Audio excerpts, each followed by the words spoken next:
नमस्कार दोस्तों, अनुपमा भक्ति चैनल में आपका स्वागत। आज हम बात कर रहे हैं कन्याकुमारी। कन्याकुमारी दक्षिण भारत का प्रमुख तीर्थ स्थल है, जो कि अपने आसपास के मनोहारी दृश्यों के लिए विश्वविख्यात 51 शक्तिपीठों में से एक है। कन्याकुमारी के बारे में पौराणिक ग्रंथों में उल्लेख मिलता है।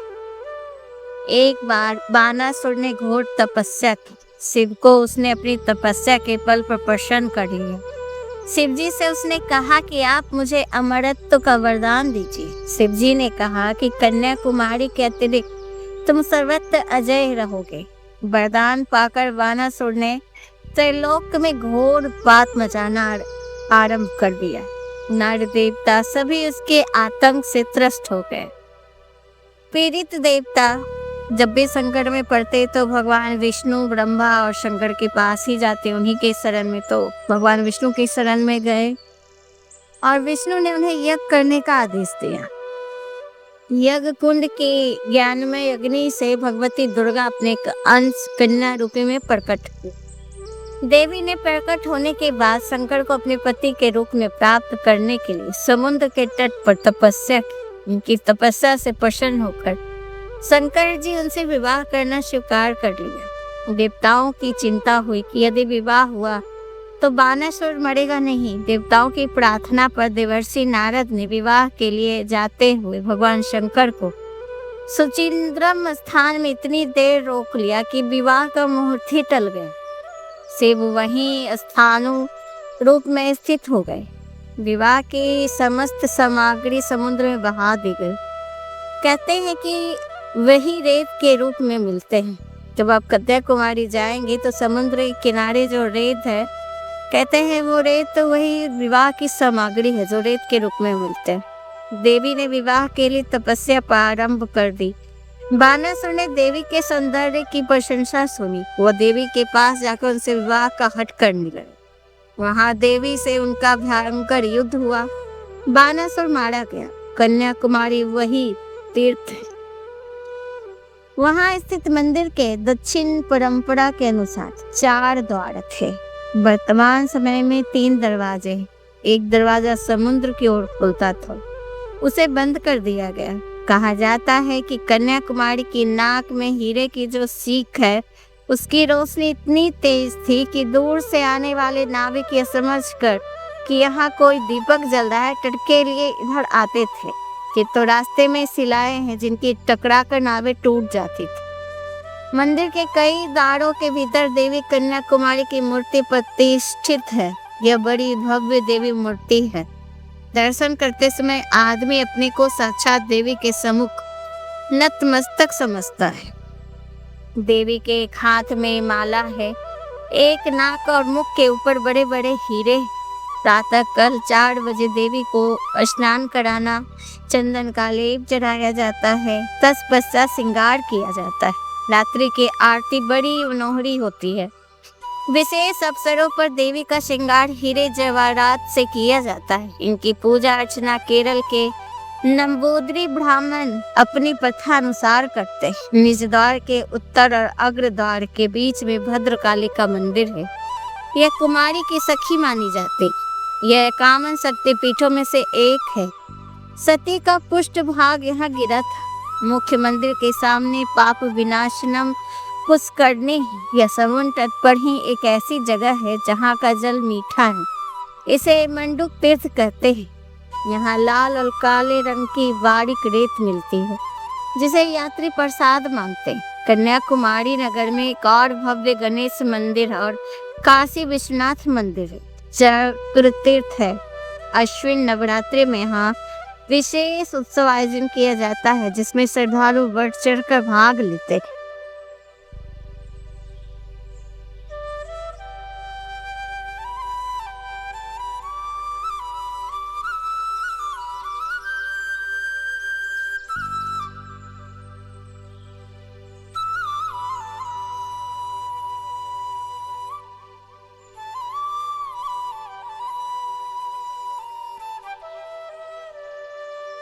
कन्याकुमारी शहर प्राचीन काल से ही धर्म, कला और संस्कृति के प्रमुख केंद्रों में से एक रहा। भारत के सबसे दक्षिण छोर पर बसा कन्याकुमारी भारत के आकर्षक स्थल में शामिल है।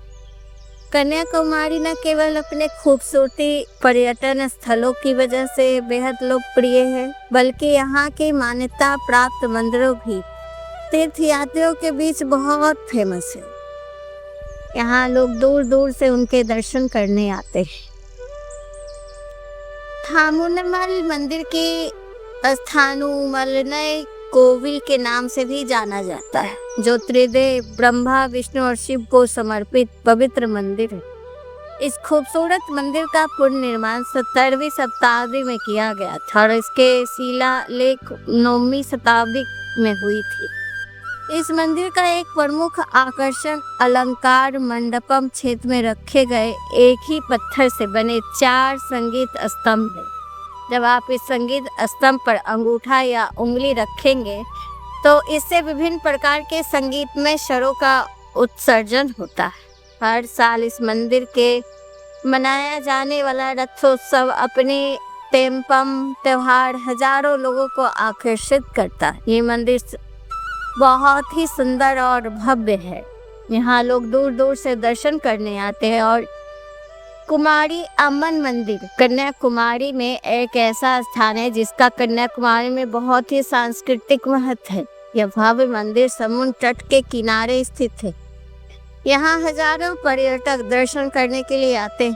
देवी कुमारी मंदिर, कुमारी अम्मन मंदिर और भगवती अम्मन मंदिर के रूप में लोकप्रिय है। इस मंदिर की शानदार वास्तुकला को पांड्यों द्वारा आकार दिया गया था और नायकों द्वारा पुनर्निर्माण किया गया था। गैर हिंदू को यहाँ आना अनुमति नहीं थी।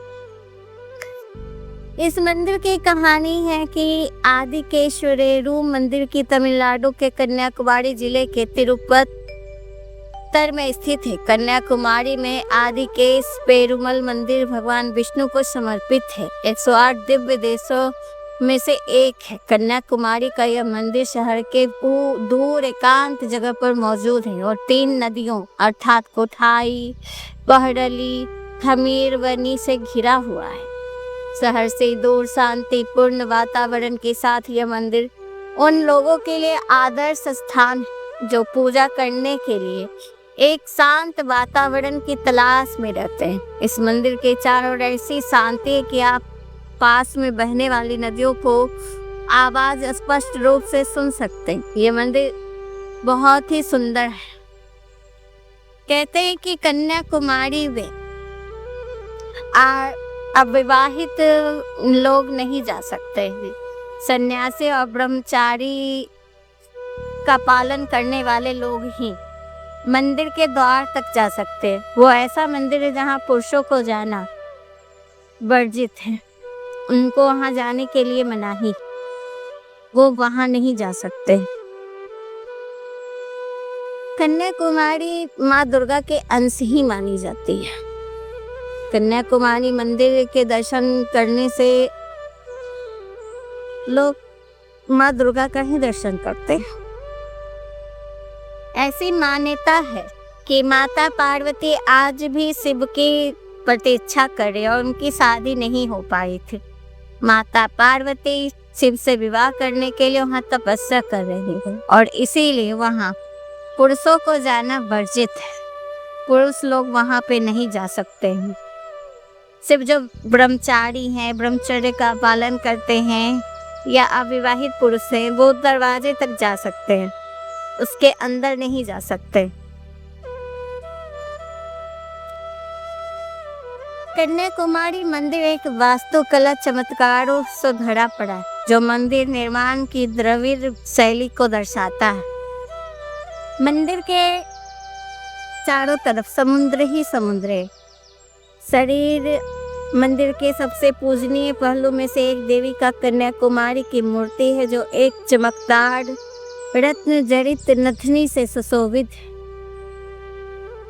नथनी की चमक इतनी शक्तिशाली है कि नाविक भी इसमें आ जाते थे और यहाँ आकर टकरा जाते थे शिलाओं से, जिससे उधर का दरवाजा बंद कर दिया गया। कन्याकुमारी कई कारणों से प्रसिद्ध है। यह भारत का सबसे दक्षिण छोर है जहाँ 3 सागरों का संगम होता है, त्रिवेणी संगम। यह एक प्रसिद्ध तीर्थ स्थल है जहाँ देवी कन्याकुमारी कुमारी अमन मंदिर जो पार्वती के कुंवारी रूप को समर्पित। कन्याकुमारी भारत का वह स्थान है जहाँ बंगाल की खाड़ी, अरब सागर और हिंद महासागर का मिलन होता है, इसलिए इसे त्रिवेणी संगम कहा जाता है। यह मंदिर देवी पार्वती को समर्पित है जो कुंवारी रूप से निवास करती। यहाँ पे स्वामी विवेकानंद का ध्यान किए थे, उनका मेमोरियल बना हुआ है। समुद्र तट और दृश्य, शहर खूबसूरत समुद्र तटों के लिए प्रसिद्ध है। यहाँ के सूर्योदय और सूर्यास्त के दृश्य बहुत ही मनमोहक होता है। जब सूर्योदय होता है तो सारा समुद्र लाल हो जाता है, जैसे लगता है कि समुद्र से सूरज निकला। जब डूबता है शाम के टाइम तो भी पूरी पानी लाल हो जाती है और उस समय भी यही महसूस होता है कि जैसे सूरज समुद्र में समाया जा रहा है। ये दृश्य देखने के लिए लाखों पर्यटक वहां आते हैं। ये बहुत ही मनोरम और खूबसूरत जगह है। उसमें शीशे की ब्रिज बनाई गई है जिससे आपको लगेगा कि शीशे के नीचे पानी कैसे उछल उछल के जा रही है आ रही है। बड़ा ही सुंदर दृश्य है। वहां जाने के बाद मन बड़ा प्रसन्न होता है। बहुत ही खूबसूरत जगह है वो। समुद्र के बीचों बीच एक चट्टान पर स्थित विवेकानंद रॉक मेमोरियल, यह आत्मनिर्भरता और प्रकृति प्रेमियों को आकर्षित करता है। पौराणिक कथाओं का माने तब तो यहाँ पे माँ सती की ऊपरी डार गिरी थी जहाँ देवी को नारायणी रूप विद्यमान। बाराही यही पंच सागर में माँ सती की निचली डाढ़ी गिरी थी। यहाँ पर देवी की बाराही नाम से पूजा की जाती है। सागर तट में कुछ दूरी पर मध्य में 2 चट्टानें नजर आती है। यह प्रतिमा प्रसिद्ध तमिल संत कवि तिरुवल्लुवर की है। यह आधुनिक मूर्ति शिल्प 5000 शिल्पकारों की मेहनत करके तैयार किया हुआ। उनकी ऊंचाई 133 फुट है जो कि तिरुवल्लुवर द्वारा रचित काव्य ग्रंथ तिरुवल्लुवर के 33 अध्यायों का प्रतीक है। यह शहर नागराज मंदिर के लिए भी प्रसिद्ध है। इस मंदिर के वैशिष्ट देखते ही बनता है। देखने में यह मंदिर चीन की वास्तुकला के बौद्ध विहार जैसा प्रतीत होता है। मंदिर में नागराज की मूर्ति आधार तल में अवस्थित है। यह नाग देवताओं के साथ भगवान विष्णु एवं भगवान शिव भी उपस्थित। कन्याकुमारी दक्षिण भारत के महान शासकों चोल, चेर, पांड्या के अधीन रहा है। यहाँ के स्मारकों पर इन शासकों की छाप स्पष्ट दिखाई देती है। यह स्थान एक खाड़ी, एक सागर और एक महासागर का मिलन बिंदु है। यहाँ आकर प्रकृति के अनंत स्वरूप के दर्शन होते। इस पवित्र स्थान को एलेवेजेरिया ऑफ ईस्ट के नाम से विदेशी सैलानियों ने नवाजा है। यहाँ विदेश से सैलानियां भी आती हैं और देख के जाती हैं। बड़ा ही मनमोहक दृश्य होता है।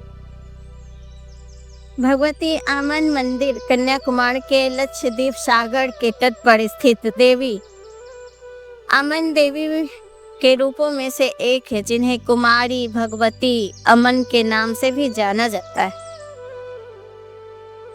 कन्याकुमारी घूमने का बहुत ही सुंदर स्थल है। यहाँ आप जाएंगे तो आपको लगेगा कि कहीं बहुत सुंदर जगह देखने आए। यहाँ घूमने की बहुत अच्छी अच्छी जगह हैं। देखने लायक एक और अद्भुत जगह है। समुद्र के किनारे स्थित 41 मीटर ऊंची मूर्ति तिरुवल की एक ऐतिहासिक यात्रा है कन्याकुमारी। जहाँ आप घूमेंगे तो आपको समझ में आएगा कि प्रकृति का जादू का आनंद अगर लेना है तो कन्याकुमारी के पास जाइए। वहाँ समुद्र तट पर घूमने से आपको पता चलेगा, एक गजब का एहसास होगा। वहां की सुंदरता देखकर मन खुश हो जाएगा। कहते हैं कि कन्याकुमारी का पुराना नाम कैप कोमोरिन था। यह नाम भारतीय उपमहाद्वीप के दक्षिण छोर पर स्थित होने के कारण प्रचलित हुआ था। जहां कन्याकुमारी एक भौगोलिक केप है, ब्रिटिश शासन के दौरान भी इसे कैप कोमेरियन के नाम से जाना जाता था और 2016 में इसे आधिकारिक तौर पर कन्याकुमारी नाम दिया गया।